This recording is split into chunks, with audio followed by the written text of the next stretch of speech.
So guys आज की Monday night raw जो हो रही थी Columbus Ohio Valley City Arena से वो फाइनली एंड हो चुकी है। तो चलिए एक बार नजर मार लेते हैं कि आज हमारे लिव मॉर्गन चैंपियन बनी या नहीं बनी। तो इस वीडियो को एंड तक पूरा देखना। एंड नाउ आप देख रहे हैं रेसल मैरिक्स। सब्सक्राइब करना तो बनता है। तो शो की शुरुआत होती है पैट मैकैफी एंड माइकल कोल से जो रिंग में होते हैं और सबको बताते हैं कि आज एक वुमेन्स बैटल रॉयल मैच होना है जहाँ जो भी जीतेगा वो नई वुमेन्स चैंपियन बनेगा। इसके बाद शो की असली स्टार्टिंग होती है। जे यूसो से वो रिंग में आते हैं और कहते हैं ये सिटी में आप सभी का स्वागत है एंड मैं आप सबको एंड डेमन प्रीस्ट को प्रूव कर दूंगा कि मैं असली मेन इवेंट जे यूसो की हूँ। जिसके बाद वहाँ पर डेमन प्रीस्ट आ जाते हैं। वो रिंग में आते हैं और कहते हैं कि जे तू जरा सा गलत सोच रहा है बट तेरा गिमिक और हीट वाली चीज काफी अच्छी चल रही है तो उसको कैरी ऑन रख। हमने ना जाने कितनी बार एक दूसरे को बर्बाद करने की कोशिश करी है लेकिन एक बार ही तूने मेरी जमकर धुलाई की थी जिसके बाद ही मैंने डिसाइड किया था कि तुझे जजमेंट डे में बुलाया जाए। लेकिन चलो कोई बात नहीं। लेकिन उसके बाद हम साथ में भी रहने लगे, एक साथ ड्राइव पर जाने लगे और तुमने मुझे एक बार ही कहा था कि देखो हम अगले हैं और फाइनली हम वो नेक्स्ट बन चुके हैं। हम नेक्स्ट जनरेशन है। जिसके बाद डेमन प्रीस्ट वहाँ से जा रहे होते तो जे यूसो कहते हैं भाई जरा सा रुक जा, तुझे पता है तू लीडर क्यों बना है? क्योंकि रिया रिप्ली द मामी इंजर्ड हो चुकी है इसलिए बन गया तू। जिसके बाद जेडी मैकडोना जे यूसो को मारने की कोशिश करते हैं लेकिन इनकी लड़ाई के बीच में सुपर की खानी पड़ जाती है डेमियन प्रीस्ट को। जे यूसो ने चढ़ाते हुए वहाँ से निकल जाते हैं और डेमियन प्रीस्ट को गुस्सा आ जाता है कि भाई ये क्या बवाल हो गया। देन हमें नाइट का सबसे पहला मैच देखने को मिलता है, एक world tag team championship match DIY versus awesome truth. और यहाँ बताने को ज्यादा कुछ हुआ भी नहीं। एज एक्सपेक्टेड ऑसम ट्रूथ अपने पहले टाइटल डिफेंस को बड़ी आसानी से जीत जाते हैं। इसके बाद हमें फाइनली गंथर देखने को मिलते हैं जो रिंग में आते हैं और कहते हैं कि मैं जानता हूँ आप सब सोच रहे होंगे कि मैं सैमी जेन एंड रेसलमेनिया के बारे में बात करूंगा, लेकिन ना, मुझे उनके बारे में कोई बात नहीं करनी। मैंने जो 666 दिन के लिए किया है इतिहास की किताबों तक लेके जाएगा। जिसका मतलब ये भी है कि 2 साल तक मैं टारगेट बना हुआ था लेकिन शुक्रिया सैमी जेन, तुम्हारी वजह से अब मैं टारगेट नहीं हूँ। अब मैं फिर से हंटर बन सकता हूँ। फिलहाल के लिए तो मेरा सारा focus king of the ring पर है क्योंकि मैं ही तो बनने वाला हूँ। जिसके बाद वहाँ पर न्यू डे आ जाते हैं और एक्जेवियर वुड्स कहते हैं कि सही कहा भाई किंग ऑफ द रिंग, लेकिन आपको पता है current king of the ring कौन है?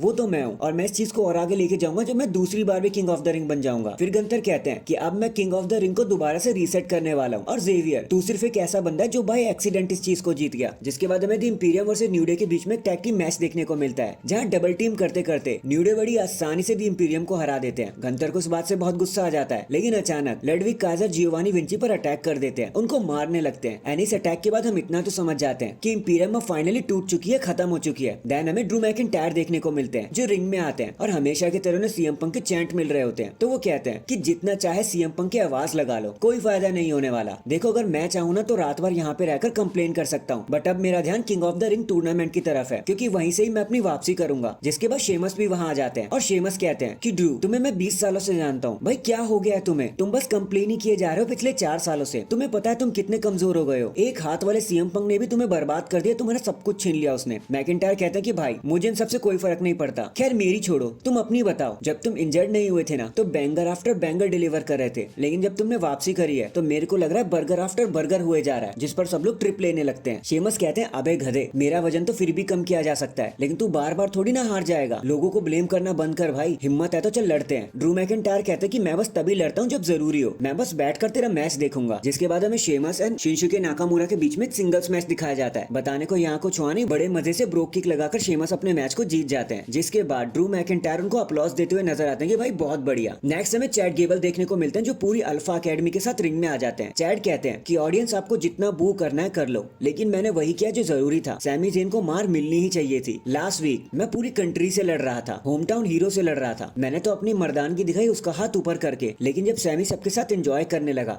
अपनी वाइफ के साथ एंजॉय करने लगा, तब मुझे फाइनली समझ आया कि मुझे होना चाहिए था यहाँ पर और मैंने वही किया जो जरूरी था। मैंने उसे सबक सिखाया। फिर चैड अपनी टीम की तरफ देखते हुए कहते हैं कि तुम्हें क्या हो गया, नाचते रहते हो, प्रिंसेस बनते रहते हो इधर उधर, तुम्हें क्या हो गया यार, कुछ क्यों नहीं करते तुम? मैंने तुम्हें कितना कुछ सिखाया, कितना कुछ दिया और तुमने मेरे लिए क्या किया? कुछ भी नहीं। हम तो साथ में IC टाइटल जीतने वाले थे ना, तो अब क्या हो गया? मैं हार क्यों गया? ठीक है मत दो जवाब, ऐसे ही मुंह लटकाते रहो। और गुड बाय बोलकर चैड गेबल वहाँ से चले जाते हैं। इसके बाद हमें एक टैग टीम मैच देखने को मिलता है, Andrade and Ricochet versus JD and Dom Dom. वैसे तो डॉम डॉम को ही होना था लेकिन उनका हाथ इंजर्ड हो रखा था तो उनकी जगह ले ली थी सैंतोस एस्कोबार ने। लेकिन इस मैच में उतना कुछ चेंज हो नहीं पाया कि सैंतोस ने आके मैच ही जिता दिया क्योंकि बड़ी आसानी से एंड्राडे और रिकोशे मैच को जीत जाते हैं। लेकिन मैच के बाद जजमेंट डे उन पर अटैक करने लगते हैं। डेमियन प्रीस्ट सबको मारने लगते हैं और स्पेनिश में जोर से चिल्लाते हैं। जेडी कहते हैं कि डॉमडम इन्होंने क्या कहा, तो डॉमडम बताते हैं कि उसने कहा कि मुझे किसी की भी जरूरत नहीं है, टाटा बाय बाय, मैं अकेले ही काफी हूँ। और इस मैसेज के साथ ये सेगमेंट यही एंड हो जाता है। एंड फाइनली ये सारी चीजें लीड करती है हमें हमारे मेन इवेंट की तरफ, जहाँ रिया रिप्ली के टाइटल वेकेट करने के बाद हो रहा था एक बैटल रॉयल, जहाँ जो भी जीतेगा वो बनेगा न्यू वर्ल्ड चैंपियन वुमेन्स की तरफ से। अब मैच तो यार ये कुछ खास था नहीं, एज यूजुअली चीजें होती जा रही थी, कुछ एपिक बताने को यहाँ पे हुआ भी नहीं। बस in the end Becky Lynch, Nia Jax and Liv Morgan ही मैच में बच गए थे, जहाँ टीम अप करते हुए Becky and Liv Nia Jax को तो निकाल देते हैं, लेकिन फिर बाद में खुद लड़ने लगते हैं। एंड फिर रिंग एप्रन पर लिव मॉर्गन ने बहुत कोशिश करी बैकी लिंच को बाहर निकालने की, लेकिन उसका कुछ फायदा हो नहीं पाया।